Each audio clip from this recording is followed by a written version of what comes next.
इस्लामाबाद में press conference करते हुए चेयरमैन पीटीआई बैरिस्टर गौहर ने कहा कि पार्टी रहनुमाओं को 9 मई केसेस में सजाएं कानून के तकाज़ों को पूरा किए बगैर दी गई। कहा कि कानून के मुताबिक एक केस में मुख्तलिफ जगहों पर ट्रायल नहीं हो सकता।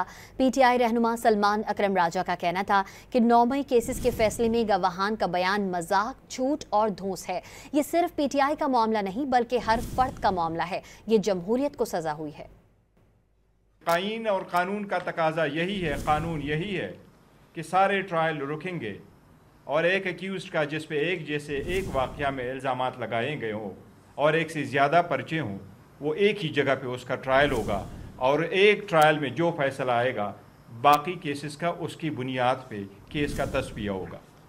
हमारे हमेशा से इस इल्ज़ाम के बावजूद हमने अदालतों को फेस किया, लेकिन आज तक उस पिटीशन पे कोई फ़ैसला नहीं हुआ।